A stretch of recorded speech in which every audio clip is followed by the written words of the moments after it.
can see the presentation, right? Yeah, I will. Okay. Yeah, we can see it. So my name is Tony Bell, and I'm the Director of Research at BehavioSec. And BehavioSec used to be a startup that was acquired last year by a company called LexisNexis. And yeah, so I will talk a little bit about the background, and then I will talk a bit of. So I presented in a course that Jenny had earlier this year in computer security, and then I present a more high-level view. And I won't go into everything that we did then. I will pick a few things of that and go deeper into that instead. And so this is only going to be part of the solution, sort of. Yes or no? Because I don't think, there's enough time, and people will be tired after that if I go through everything. So first I will go, as I said, through some background, and then I will explain, part of the solution, some caveats and all things that you learn you shouldn't do, but you do in production. And then we will have some QA in that. So, I'm part of the fraud and identity group at LexisNexis. And LexisNexis is the kind of company that is more like a company that buys companies, basically. So they buy a bunch of companies and they create business groups. So the fraud and identity group is created in the beginning from ThreatMetrix, which was a device intelligence company. And then they bought EmailAge, which is an email company, and then they bought us. And then we merged into a more platform sort of product. And BehavioSec, if you don't know it, is we usually worked with behavior biometrics. And that meant that we authenticate and verify people based on how they interact with devices, like computers or mobile phones or wherever, really. And our typical customers used to be, or are, banks, financial institutions, payment providers, travel agencies, anyone that basically handles money, and there is a sort of fraud element to it, so that if you can lose money in some kind of way by fraudulent activity, is typical customer of ours. And the thing that is different from us than most security solutions is that most security solutions are like gatekeepers. You log in and then you're in. While with us, it's more like we verify you through the whole user journey. So you log in and your transactions, you book your flights or whatever, sort of, and we will say, hey, it's you, it's not you, maybe. So we will verify you through the whole transaction. But today we will speak about a specific sort of case, and that is the onboarding. So I'm sure all of you have signed up for tons and tons of different types of services, and where you fill out a form and you put in your email and your name and all kinds of details. And then you go through a flow where you get an email that you have to verify that email, maybe you have to verify your phone, and maybe even you get a letter home that you have to verify, sort of. So there is this whole process there. So typically in fraud, here happens a lot of fraud. So we will go through how we stop that. Let's see, type of fraud. So to the left here, we have a sort of example of how the sign-up page can look. So here we can do interesting things from a behavioral standpoint. We can, for example, as you see here, we can enter, in this case, I think it's a social security number and the phone number. And the interesting things about those is that in Sweden, we have a personnummer. And that is something most of your people have written a million times, sort of kind of thing. You can write it in your sleep. Well, if I was going to type your personnummer, it would probably be the first time that I do it. And the interesting thing about the brain is that we need to store things then into the short-term memory, because I don't know your number, so I have it maybe written down or something like that. So then I memorize 2 to 3 to 4, something like that, numbers. I put them in my short-term memory, and then I type them. And then I have to memorize another 2, 3, 4, and then I type them again. While if you are typing it yourself, it will be much more fluent pattern. You will just type it in, and it's done. And the same thing with the phone number.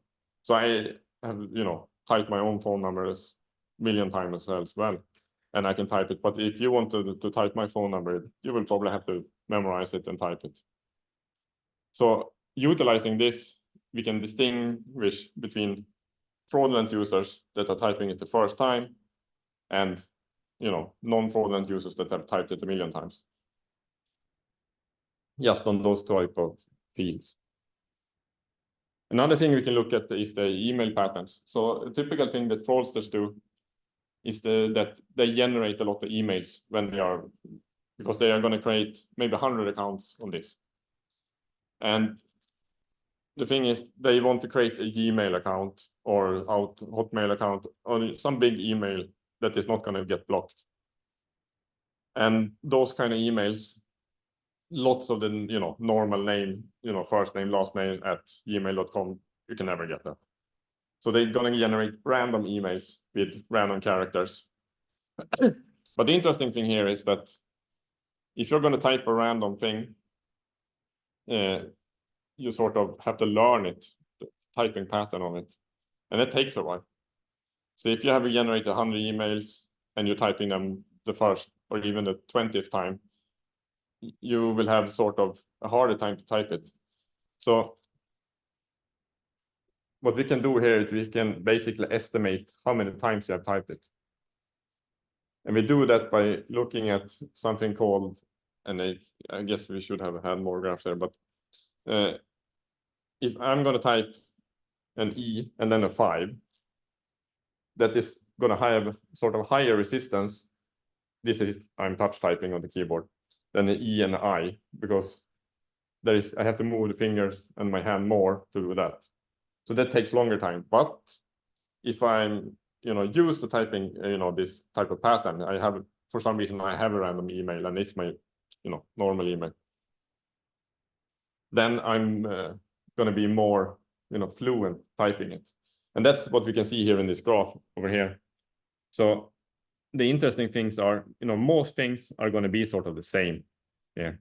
So it's typing this random string here, but things that have sort of, as I said, higher resistance, that basically is that you have to move the finger longer between keys.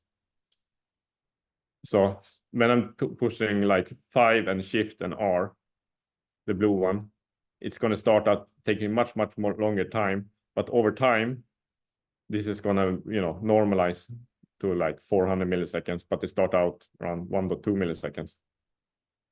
And the same thing if I'm going from E to 5, I'm going to start out in a high 800 milliseconds, and then I'm going to also end up around 300, 400 milliseconds. So by utilizing this fact, we can basically find certain, you know, key combinations that are more interesting to look at. So for example, as I said, moving from E to I is basically just going to be the same regardless, because it's an easy pattern, moving pattern. So we can, by looking at those kind of key combinations, we can basically say, hey, you have typed this 10 times, or you have typed this 500 times. And if you have typed it 500 times, it's probably less risky and less likely fraud, even if you have sort of an email that is random. Another thing that we can do is that we can sort of see, hey, this is a random email, by just looking at how it's generated. Because when you generate an email and you want to do it fast, people are going to sort of think they do it randomly when they're typing on a keyboard, but when they are mashing the keyboard, you follow sort of certain patterns.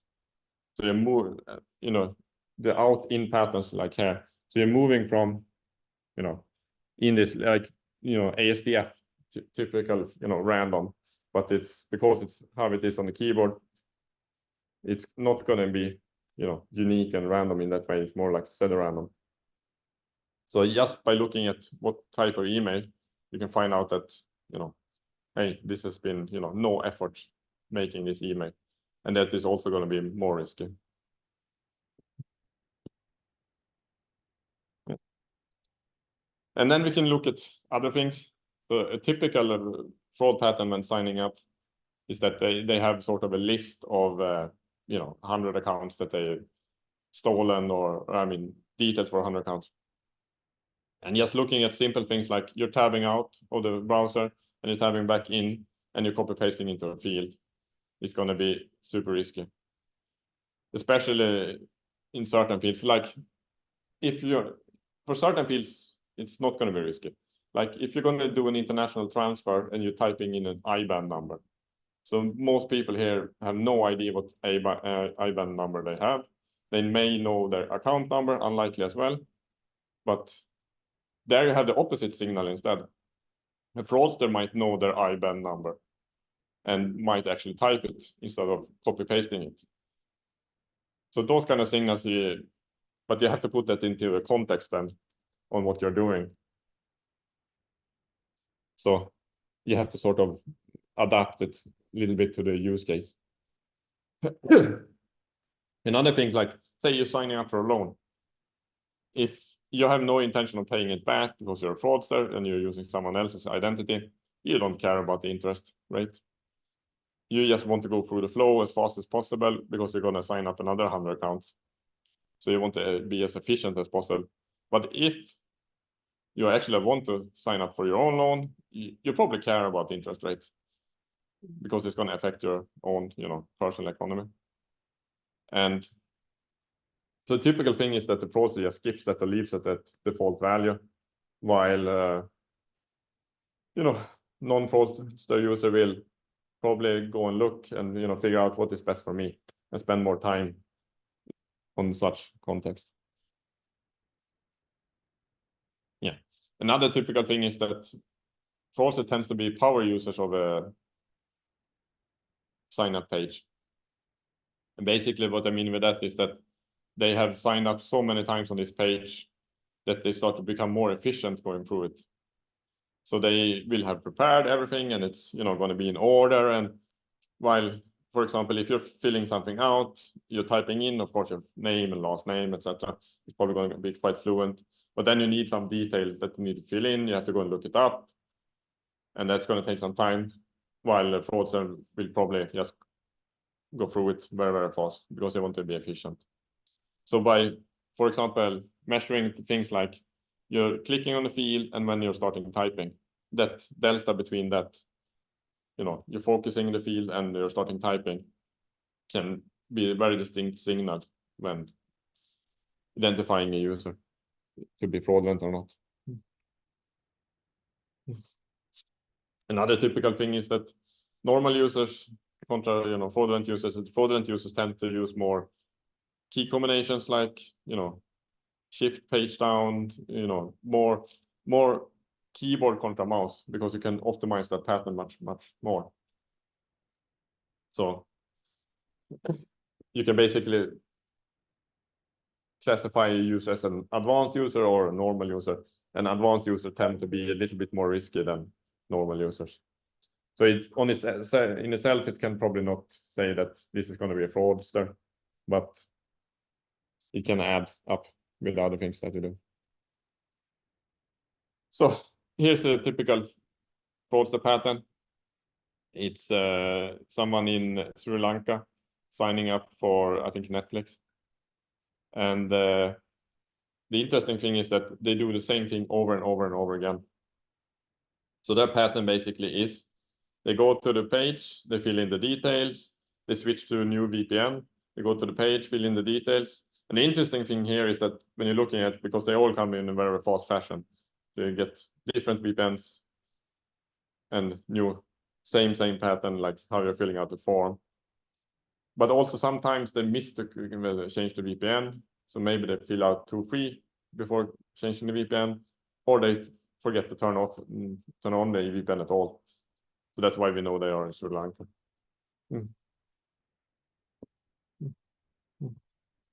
And also this is a plot of the 2 sessions from when they're moving the mouse. And even by looking at that, you can sort of see, hey, they move in very similar fashion. So you can actually build models, just look from the mouse patterns, and calculate the distance between them and say, hey, this is probably this user from before. Info, it's, signing up again and again. So what we do when we do this kind of, new account model is that we of course integrate the customer's page to collect the data, so like keystrokes and mouse movements and different kind of JavaScript events. And then we need to have some labels from the customer so that, hey, this is how fraud looks like. So they label, say that this is, you know, this type of fraud. And then we train a supervised model on that. So we have all the features, and then we train LGBM model. And like GBM is a typical, you know, decision tree model, and it's basically what all sort of fraud models are using. Perform very, very well, and it can be explained, which is very important part in fraud. So then you train your model, and you generate a PMML file. It's a format, and in our case, we then from the PMML file generate Lua code, because that's how our platform is running on. And then we deploy it and monitor it. So when we deploy it, we usually deploy it as a champion challenger, because usually I have a model already. So you deploy 2 models in parallel, and then we ran them for maybe a month or so and compare them and see if this model was better than the one before. Yeah. So just on this sort of navigational things, like how you Fluent are, you can get, I would say, around 80% accuracy. And you can see in this case, it was like the email field was the most important feature. And the time from focus to blur, and blur is basically when you're leaving the field. So I would guess that the fraudster is very fast or copy pasting the email. So that's why it's of high importance. So, and the things here down here are called chat values. And it's basically a way to explain a model. So the ones that are at the top are the most important to the model, and the ones in the bottom are the least important. So, and this is sort of part of our final model. This is just the navigational part. And it looks at all of these features, but they also are generated per text field and per page. So you might have maybe, I don't know, 50, 60 features for a sign-up flow.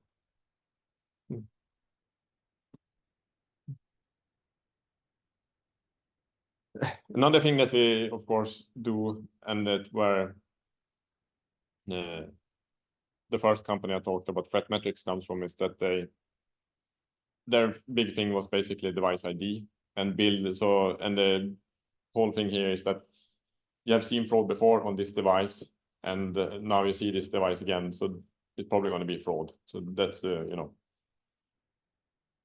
their thing. And they have 3 different device ID, and today we're only going to talk about Smart ID. They have Strong ID and Exact ID, and they are more like, you know, Strong ID and Exact ID is basically cookies and some kind of crypto thing, but you're only going to have a perfect match. But the problem is that you can, you know, clean your cookies, for example, and then you don't going to have a match. And fraudsters basically are always going to wipe those things. So for fraud, they don't help at all, but they can sort of whitelist people. So if you have, you know, a Strong ID or Exact ID that's clean, yeah, it's probably fine. So they are useful, but if you want to detect a fraudster, we need to do something else. So we have something called Smart ID.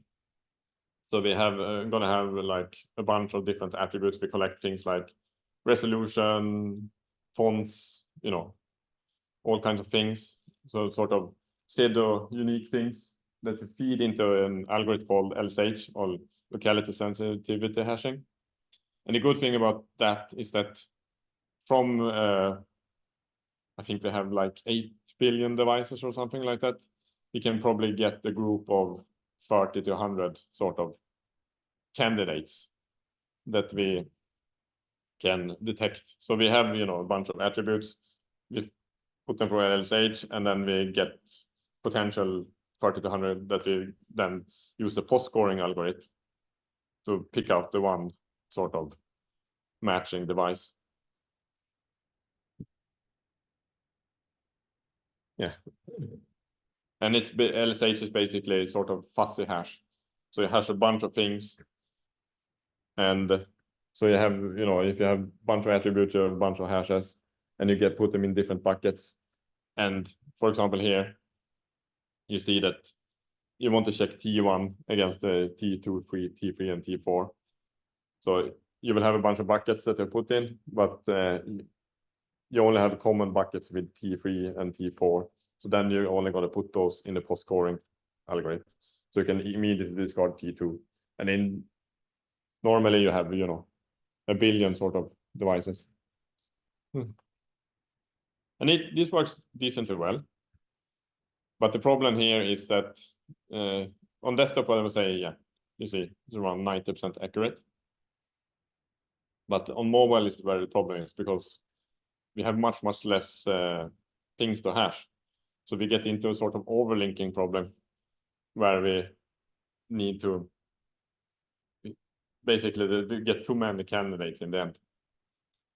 So our post scoring algorithm can't find the exact match. And as you can see here on mobile, here it means mobile browser, and here is the win with an SDK like in an app. So here it says like 78%, and here it says 97%. The problem here is that on mobile SDK in iPhone and Android, you can get a sort of device ID, but it's going to be tied to your app. So that works very well. But that only means that say we have a bank as a customer. And that bank can only internally in that bank compare that hash to another hash. You can't share it with other banks, which is, you know, what we want. We want to be able to, if you find fraud in bank A, we want to be able to stop it at bank B. So that is one of our current problems.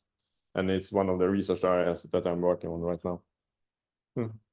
So in reality, you know, sure, it's 97% accurate, but it has some issues. So we look at things like this. So we have, you know, 21 search attributes to limit the search space. And then we have a bunch of other attributes that can be used for a post-search simulator scoring. And the one typically for the search attributes you want to have as, you know, distinct values as possible. So you don't want to necessarily have like a distribution or a histogram or something like that. But for the post scoring thing, we can have more fluent things that we look at. So this is for desktop. And this is more like what it looks like at the moment for mobile.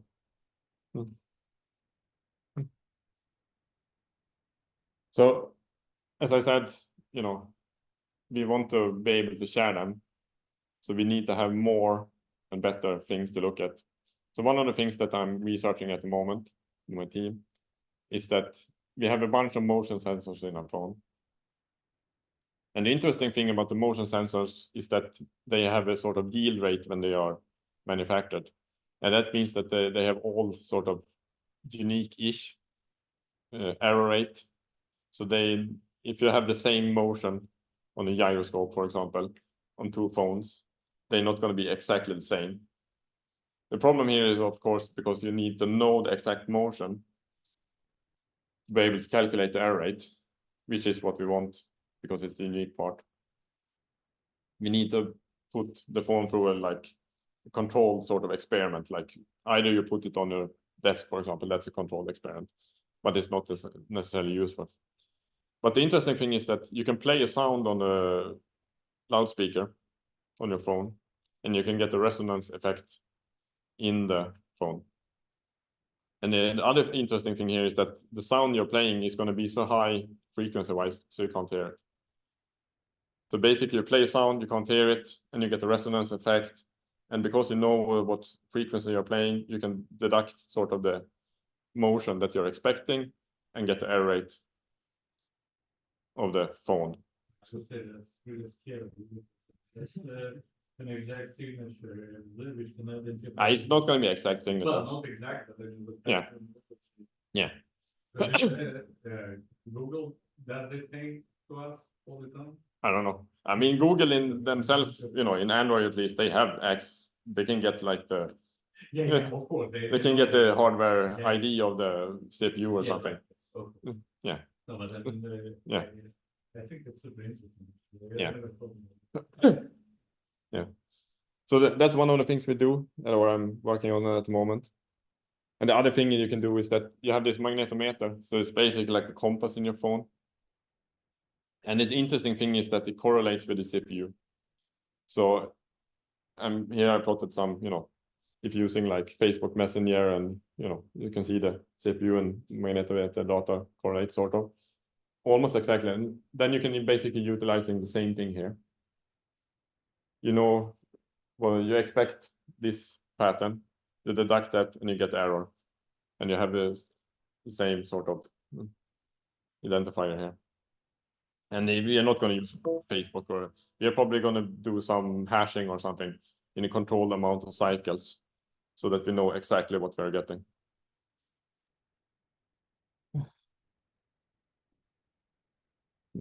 The same type of model there. Yeah. So in the post scoring sort of algorithm, is actually super simple. We have basically, say, two distributions. We calculate the Wasserstein distance, which is a sort of, in statistics, it's like a t-test or sled test sort of thing, but better. So then you can sort of get a distance between the distributions, and if the distance is closer, it probably match. So you can sort of sort out of your candidate which matches the most, and you have of course some kind of threshold cutoff.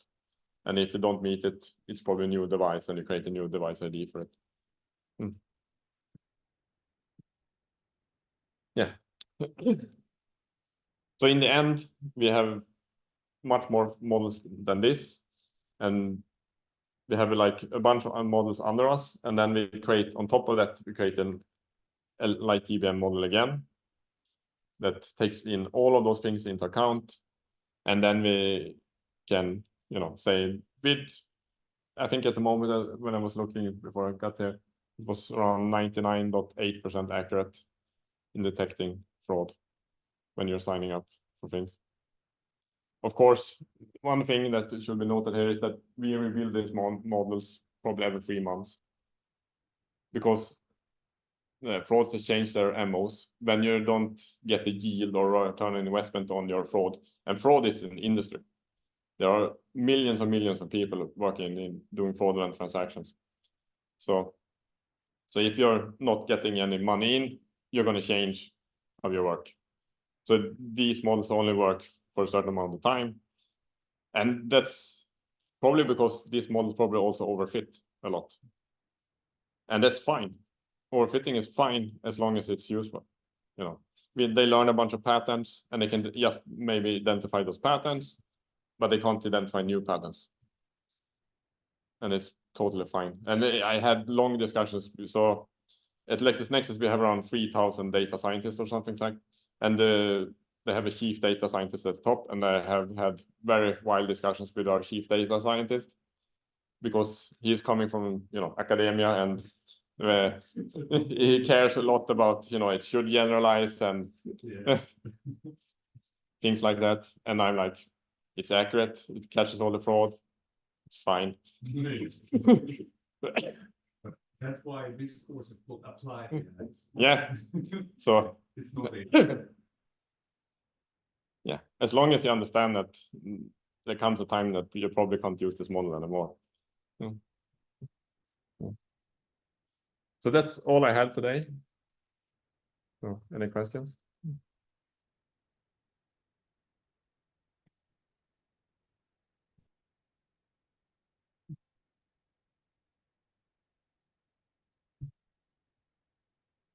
And there are a whole bunch of kind of boring things as well with putting machine learning in production. So like I said, it has to be explainable. So for every model that you put in production, we have to write sort of a compliance document.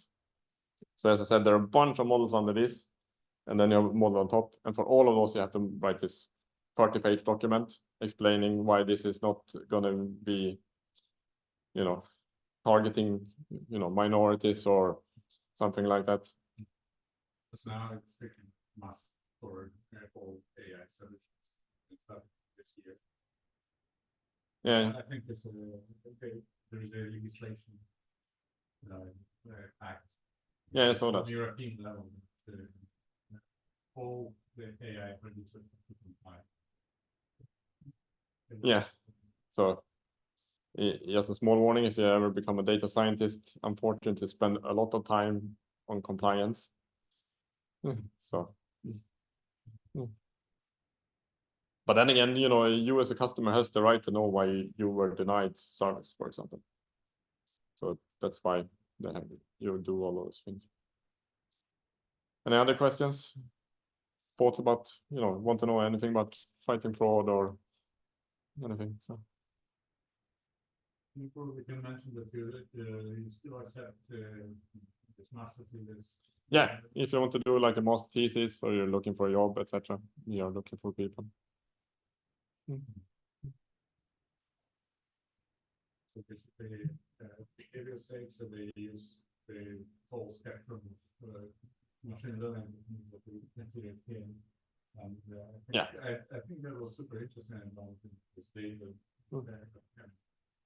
Yeah, extremely pragmatic, like we take whatever works, sort of. So it's a mishmash of different things. So the DDTP platform that we have generates around 3,000 different signals. So, and then usually what you do is that, as I said, you generate a model on top, picking out, you know, depending on your use case, what is useful. So let's see if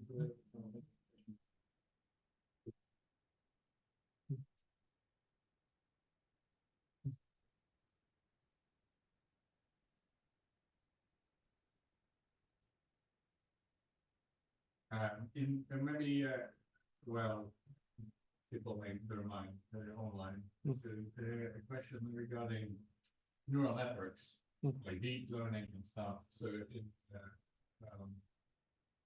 or in use cases of LexisNexis, so how often they are used compared to classical machine learning? I would say mainly classical machine learning, mainly decision trees that are used, and also logistic regression is used a lot. But there are use cases like, for example, we have products that verify a passport, for example, and they use, you know, OpenCV and those kind of things to, you know, do image recognition basically. And that is near the problem is it's much harder to do compliance on those models. They're way more black box. Yeah. So those things takes much more to deploy and use. For example, if I can write a solution that doesn't use a model whatsoever, I'm going to do it, because if you can write this down to a bunch of rules using if statements or something like that instead of a model, that's the way to go, because that's I don't have to write understandable, and you don't have to write a compliance document for it. So, for example, a compliance document might take 4 weeks to do, just to put that into context. So you try to avoid it as much as possible. So usually a model at LexisNexis maybe takes 6 weeks to make, and 4 weeks of those are spent on compliance. So any kind of comments on the just data, like acquiring, pre-processing, cleaning up and stuff, to do this, or do normal numbers to clean up? I mean, you're never going to have sort of clean data, because for us to get labels like this is fraud, non-fraud, you basically have a customer service representative at the bank, and some person has called them up and said, hey, money is missing in my account, or someone has stolen money from me or something like that. But how that exactly happened is very, very hard to say. And many times they don't know, which can make it very hard, because we maybe have 40 different types of fraud, and we don't want to sort of have just the regular, this is just fraud, non-fraud label. We want to know that, hey, this is this type of scam or something like that, because otherwise it's hard to build a model. And sometimes that means that you have to go into the data and trying to figure out, basically eyeballing the data, saying, hey, this looks like this. The customer may have said this, but it's also someone that is 83 years old and doesn't necessarily know the field. So a lot of the times you correct the labels, and then you also have the issues that some people gamble away their money and said that it's fraud, because their wife complained that there's no money in the account and say, oh, someone has stolen it, but while they have basically taken it themselves. So you have always going to have some noise in your data, and then you also have people not reporting fraud. So in your good population, you probably also have a lot of fraud. So those things are always going to make it tricky to have clean data. So we never have clean data.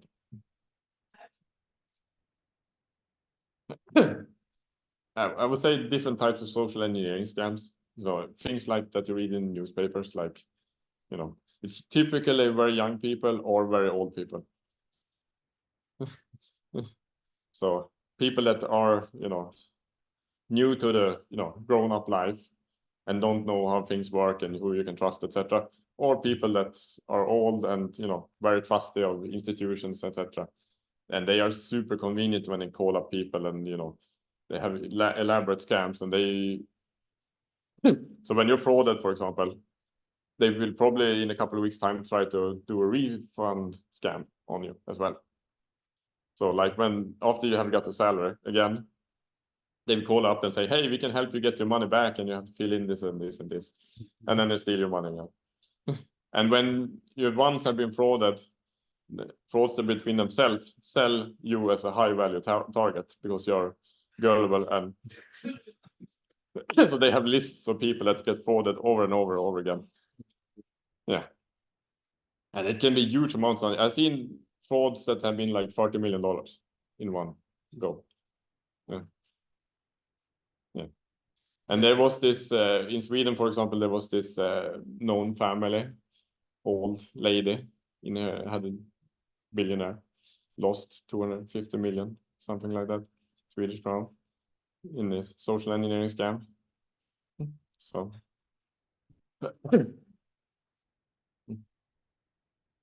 Like to lose such money. That's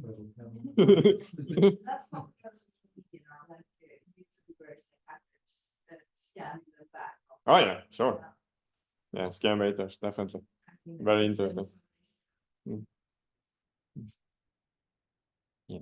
So that's one type. The hardest type, I would say, is the romance scam. So people that basically fall in love with their fraudster. And the thing is that you can usually detect it, but then they will call up the bank and say, no, transfer the money, sort of, and, approve this transfer, sort of, and like, yeah, you shouldn't do that, this, but because they, authorize it themselves, you can't stop it. And then they come in, a couple of weeks later or a month later or whatever, like try to get their money back. But how all this will change with this new technology, like personal AI-based assistants, when I think very soon we will, all this boring stuff will be done something by machines, which is the feelings form. And like on board. yeah, I mean, today a lot of the forms are filled automatically. Like autocomplete on the form is a very good signal that this is not a fraudster, because it's saved in the browser, but they are not going to save 100 accounts in the browser. They're going to fill it in every time.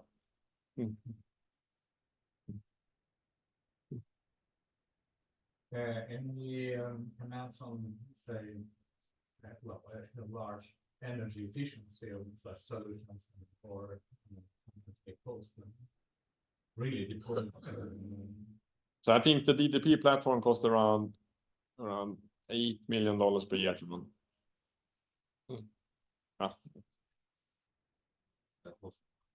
No, I have too many meetings that I'm skipping at the moment.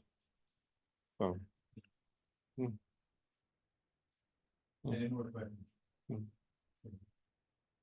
But I think it's excellent opportunity that, I mean, for you, in principle, want to find even positions after finish the degree, so Yeah. be fairly safe.